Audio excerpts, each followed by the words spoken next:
Daily Tech News Show is made possible by you, the listeners. Thanks to all of you, including Pat, Mike Cortez, Erwin Sturr, and everyone thank our new patrons, Carson and Mark. Thanks for joining us. Yay. Welcome.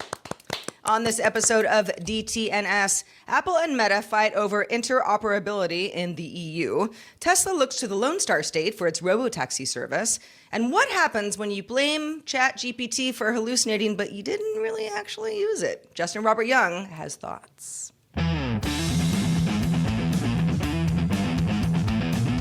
This is the Daily Tech News for Thursday, December 19th, 2024. From Studio Animal House, I am Sarah Lane.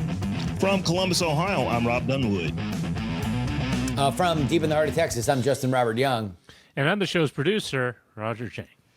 Well, we've all assembled here to bring you lots of tech news. We've got it all. We've got big tech fighting in the EU. We've got robotaxis taking over. We've got a Woodrow Wilson mystery. It's not something that I can say often on the show. But first, let's start with the quick hits.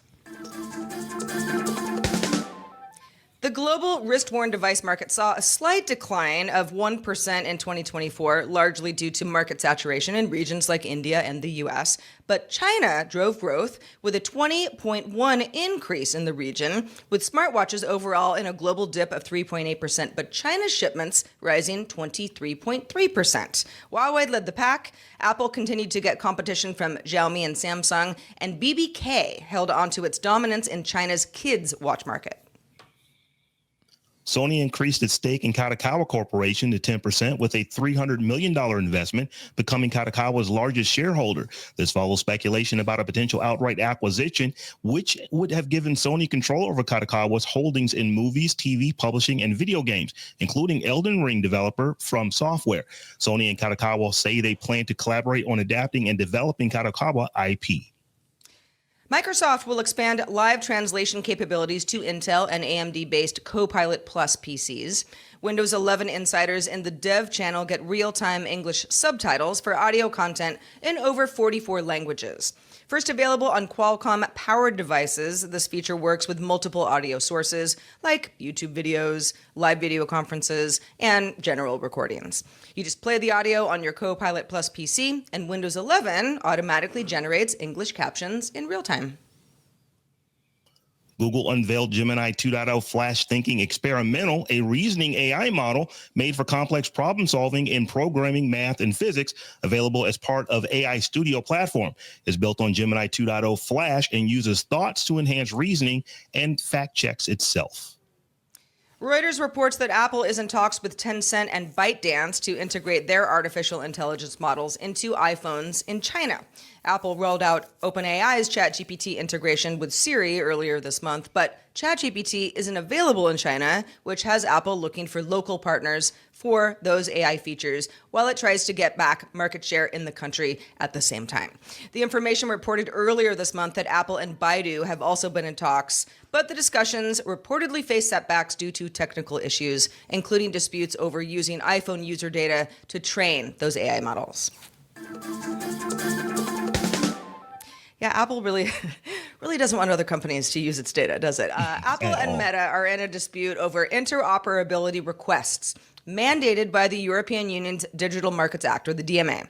The DMA requires major tech companies, that would be Apple and Meta, among others, to allow rivals and app developers to interoperate with their services to promote fair competition. Meta has submitted 15 of those requests to Apple. Apple actually reported this today, wanting better access to Apple's technology stack. Apple argues granting such access would compromise user privacy and security, potentially let Meta access really sensitive user information, messages, emails, app usage data, and so on and so forth. Meta also accuses Apple of using privacy concerns as an excuse for anti-competitive behavior, adding that Apple's resistance to interoperability limits consumer choice. They're both obviously going to say these things. The European Commission is currently evaluating these requirements and has published preliminary findings. Stakeholders have until January 9th, 2025 to provide feedback. These are developers who, have some skin in this game, with final measures expected by March of next year, 2025. Non-compliance, if Apple is found to be non-compliant, could result in the company facing fines of up to 10% of its global annual revenue, which, if it's Apple, is a lot of money. Justin, this is Meta and Apple, two very different companies when it comes to data collection. Who do you side with? Well, I mean, I don't know if it's necessarily who you side with in this particular situation, because obviously it's a mediated struggle with the European Union that allows these companies to make these requests of each other. That being said, Apple will allow access to its technology at great cost and effort. If you want access to their tech stack, if you want them to make a decision that they do not want to make, they will make you go through every avenue legally to do it, at which point they will only comply if they absolutely are forced to. And this has been very, very specifically their playbook when it comes to the European Union. Now, the Meta versus Apple element of this is obviously the juiciest part of it, but without having the full understanding of exactly what Meta wants to do with it, it remains kind of a he said. Sarah, you kind of alluded to this when you were doing the read. This is exactly what we expect Apple to do, and this is exactly what we expect Meta to do. Apple is a really, really big company that makes a really, really popular smartphone, and it is completely locked down. And the government in the European Union is saying, you need to open this up a little bit. So Meta, being another really, really big company that just doesn't happen to make their own phone, but says, Apple, you make really good phones. We want access to your stack so we can make our stuff work better on your stuff. Well, of course, that's what they're going to do if the law says they can do it. And then also, Apple's going to say, no, we can't do that because it's going to make us less secure. I don't think that you didn't need a crystal ball. You didn't need to think deeply about this. This is exactly what I expect Apple to do. This is exactly what I expect Meta to do. And I imagine that this is going to be wrapped up in court for the foreseeable future. Yeah, Apple said specifically when it pushed back on Meta's interoperability requests, quote, if Apple were to have to grant all of these requests, Facebook, Instagram, and WhatsApp could enable Meta to read on a user's device all of their messages and emails, see every phone call they make or receive, track every app that they use, scan all of their photos, look at all of their files and calendar events, log all of their passwords, and more. So, okay. So listen, in a worst case scenario, that is definitely something that a lot of people are like, well, that's a bad idea. Make sure Meta doesn't do this, Apple. At the same time, Meta is saying, well, that's not really what we're doing. We're trying to make you, Apple, be less anti-competitive.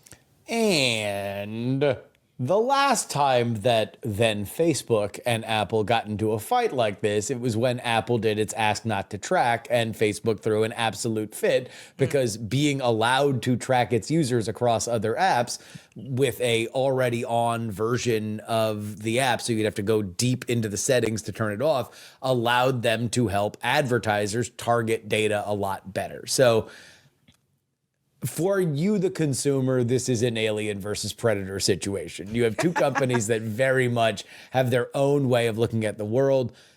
If you are not a fan or do not trust Apple, then certainly you have no more reason to do that here.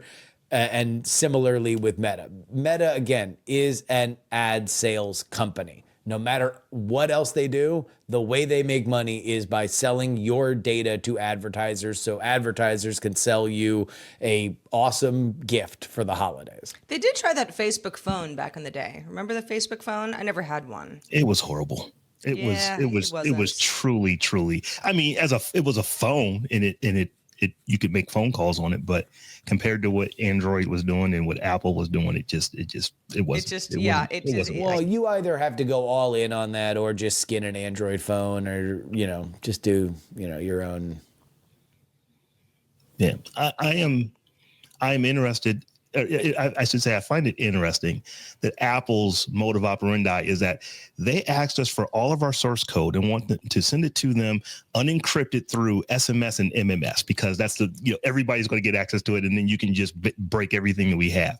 And that's not what Meta is doing. But as I said earlier, I fully expect that this is how Apple will react to this.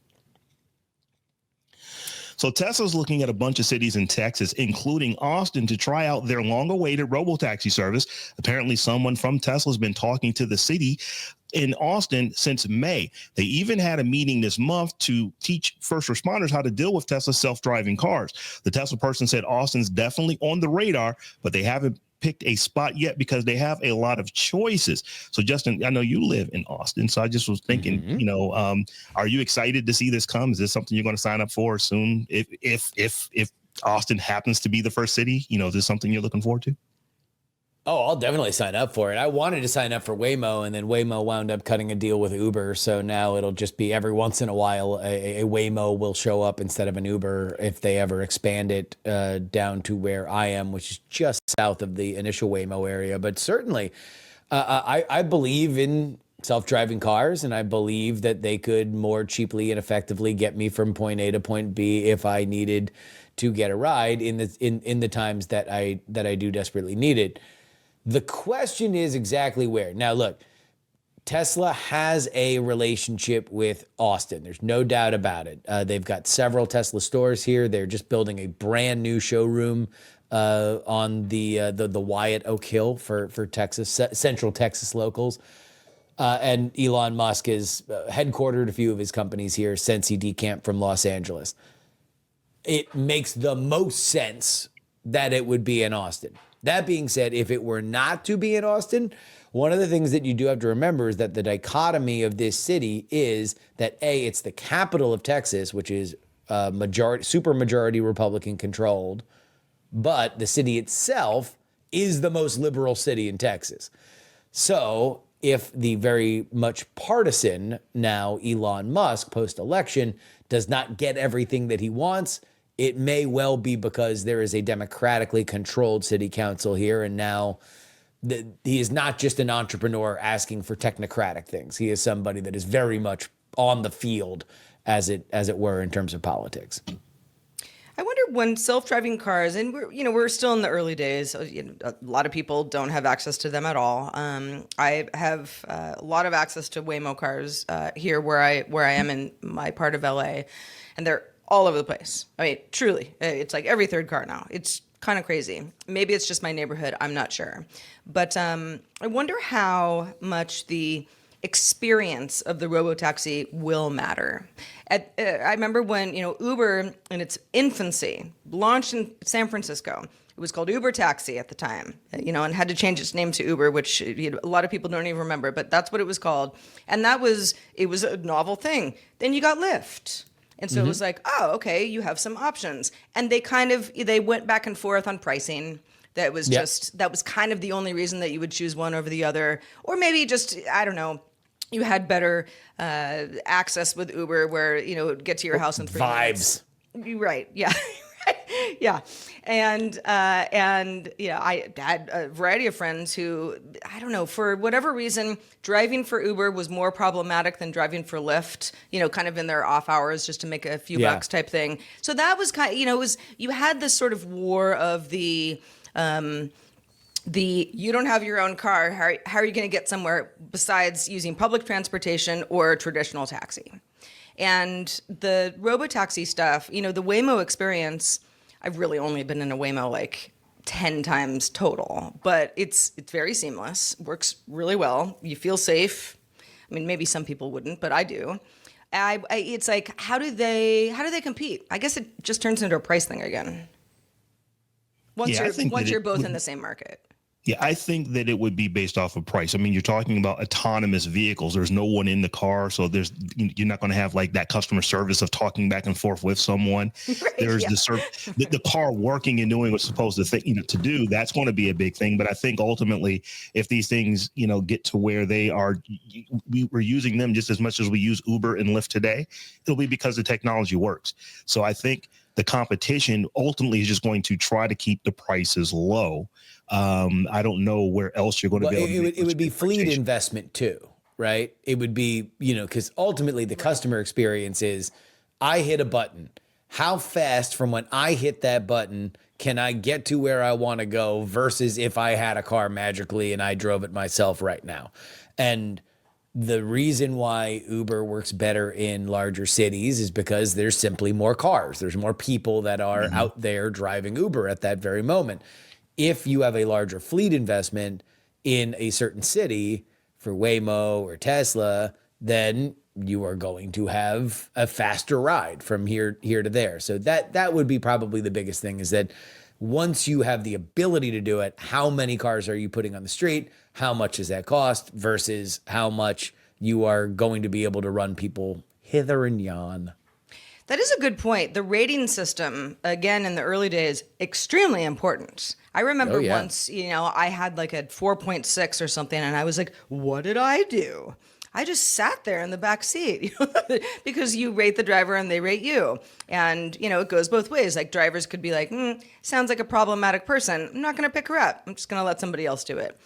When it comes to autonomous vehicles, you're not really arguing with anyone as long as they just do their thing. So you're still going to get folks saying, well, here's why I like this car. It has a nicer screen, or, it smelled better, or, whatever. But it's sort of a different era all around. Yeah. All that matters at the end of the day for all of it is, how fast did I get there? How cheap did I get there for? Right. Yeah.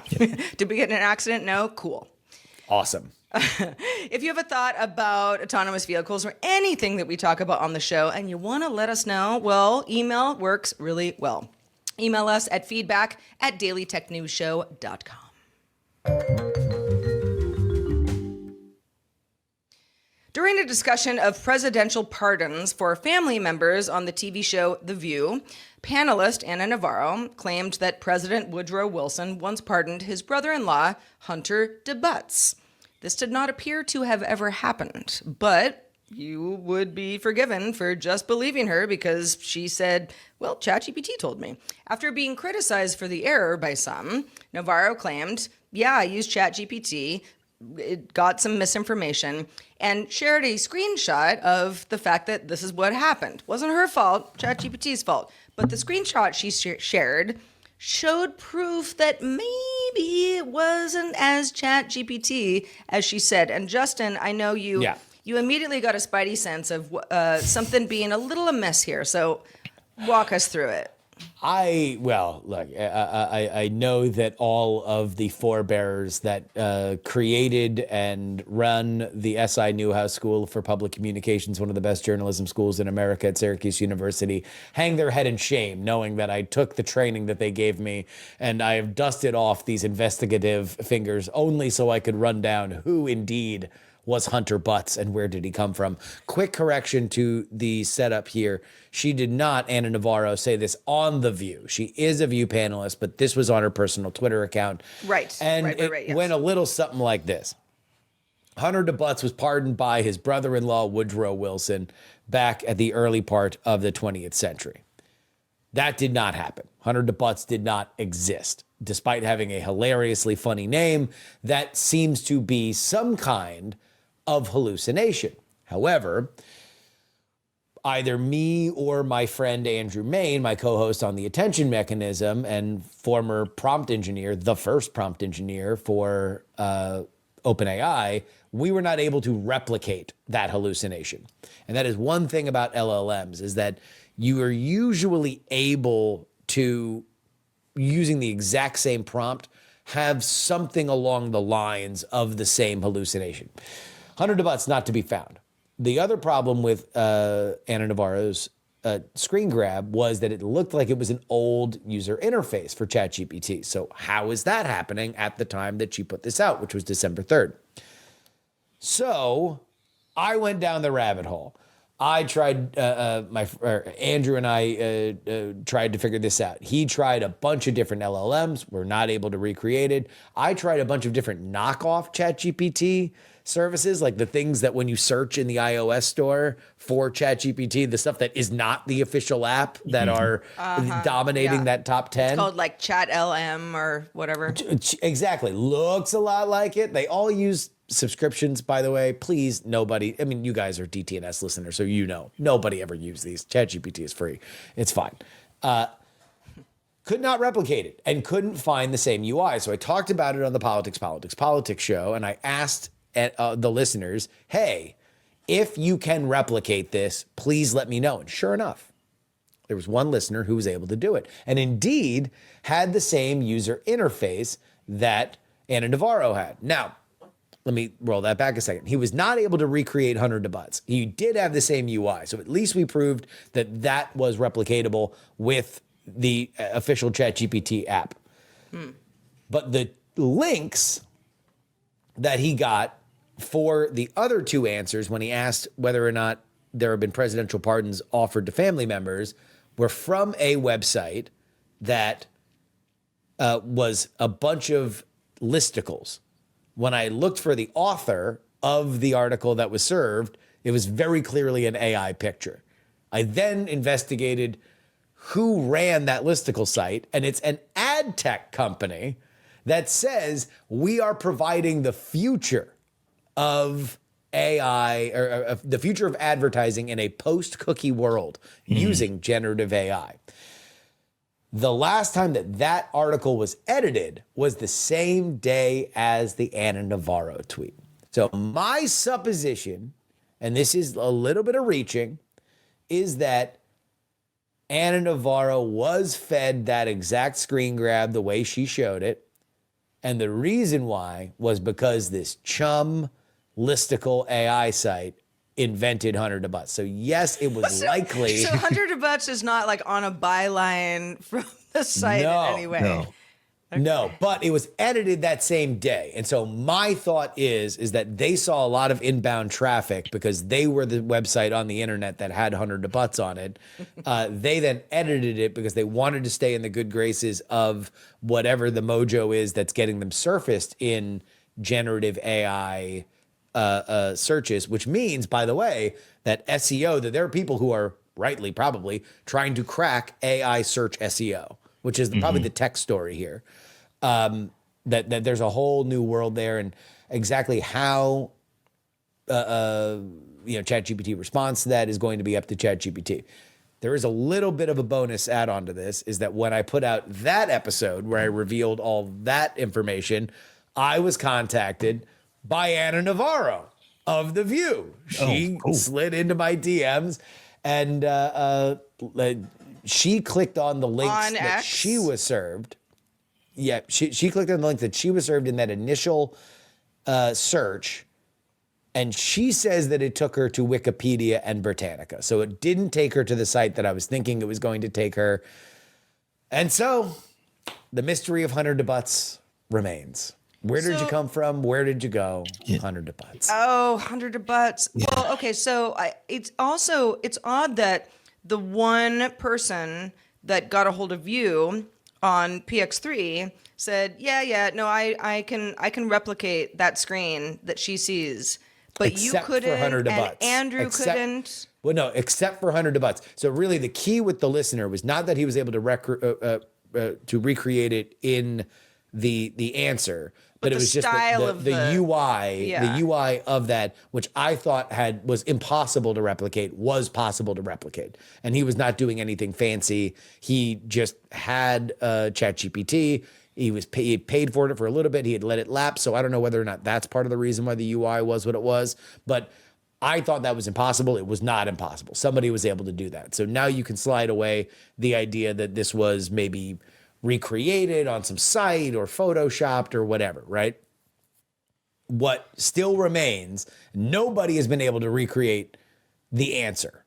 of Hunter deButts. They're not able to recreate that hallucination, which is fascinating. When Anna Navarro got a hold of you, did she seem like, let's get to the bottom of this together? Was she like, too many people have been DMing me about this. Who are you? That kind of thing. I will say that I'm very, very grateful to Anna Navarro because she made a mistake and she was publicly shamed for it, and yet she had enough sense of humor to DM me and not yell at me, because not everybody who makes a public internet faux pas has that kind of patience. And so I didn't want to push her too much, because I think she was being very, very kind, but she obviously had some mixed feelings about it.